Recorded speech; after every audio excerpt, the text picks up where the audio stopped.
High বন্ধুরা, কেমন আছো তোমরা সবাই? আমি আবারও চলে এলাম তোমাদের সামনে আরও একটা ভিডিও নিয়ে। দেখো, এই লাল ভেলভেটের কাপড়টা নিয়ে নিয়েছি। এটা কিন্তু ভেলভেটের সুন্দর একটা মোলায়েম ভাব আছে। আমি এইটা দিয়েই কানে তৈরি করব, আর দেখতেও ভীষণ সুন্দর কাপড়টা। আমি রেক্টেঙ্গেল আকারের একটা কাগজ কেটে নিয়েছি। এই কাগজটা প্রথমেই আঠা লাগিয়ে দিলাম। এই আঠাটা বসিয়ে আমি কাপড়টা নিয়ে জুড়ে দেব। যেভাবে আমি তৈরি করি কাপড়টা বসিয়ে, কিন্তু এই ভেলভেটের কাপড় কিন্তু বসাতে ভীষণ টাইম লেগে যায়, কারণ এই কাপড়টা মোটা হয়। এই কাপড়টা সহজেই বসতে চাইছে না, ওই কারণে আমার অনেকটা আঠা লেগে গেছে এটা বসাতে গিয়ে। আর আমি অফ ক্যামেরায় এটা বসিয়ে নিচ্ছি।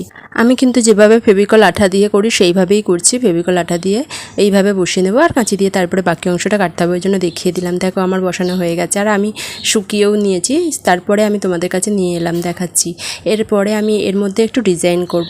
আমি কিছু ছোট ছোট গোল্ডেন কালারের টিকি নিয়ে নিয়েছি, চুমকি টিকি। আমার কাছে এই ধরনের চুমকি টিকি ছিল, তোমরা এগুলোকে কি বলো আমাকে কমেন্টে জানিও। আমি তো এগুলোকে চুমকি টিকিই বলছি, কারণ ঝলমল করছে ওই জন্য, ছোট ছোট বেশ দেখতে সুন্দর। আমি এইভাবে আটা দিয়ে বসিয়ে দেবো, আর আটা দিয়ে বসাতে কিন্তু বেশ টাইম লেগে যাচ্ছে, আর এইটা শুকাতেও 5 মিনিটের মতো টাইম লেগে যাবে, কারণ এটা অনেকটাই পাতলা টাইপের জিনিস। এইভাবে আমি আঠা দিয়ে বসিয়ে দিচ্ছি, আর তোমাদের আমি দেখিয়েও দিলাম।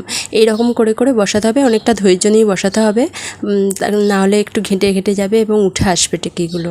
দেখো, আমি এইভাবে আর একটা বসিয়ে নেব। একটা বসানোই ছিল, আর তারপরে আমি বসিয়ে নেব। আর এই টিকিগুলো বসানোর সময় হাতে কিন্তু আঠা লেগে থাকলে হবে না, ওই হাতটা আবার মুছে নিতে হবে। আমি ওই জন্য পাশে একটা কাপড় রেখেছি, হাতটা মুছে মুছে আমি এইগুলো আটকাচ্ছি, কারণ হাতে আঠা থাকলেই টিকিগুলো আমার হাতে আটকে আবার উঠে চলে আসছে। তোমরাও যখন এই ফেভিকল আঠা দিয়ে কাজ করবে বাড়িতে, তাহলে একটা পাশে কাপড় রেখে দেবে, সেই কাপড়ে হাত মুছে মুছে তারপরে তোমরা এই আঠার উপর বসাবে, অথবা কোনো কাঠি নিয়ে এর উপর বসাতে পারো। আমি হাত দিয়েই বসিয়ে দিচ্ছি।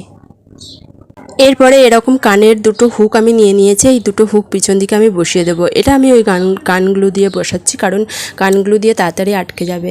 এই দেখো, আমার বসানো হয়ে গেছে, আমার দুটো কানে রেডি হয়ে গেছে, আর টিকিগুলো শুকিয়েও গেছে, প্রায় শুকিয়ে এসেছে। একটু সাদা সাদা ভাবটা ওইগুলো আঠার দেখতে পাওয়া যাচ্ছে। এটা শুকিয়ে গেলে একদমই সাদা ভাব দেখা যাবে না, পুরোটাই পরিষ্কার বোঝা যাবে। এবং আমি এটা এইভাবেই রাখবো, এর মধ্যে আর কোনো ডিজাইন দেবো না, সিম্পল, ভীষণ সুন্দর লাগছে। তাহলে আজকের মতো সবাইকে টাটা।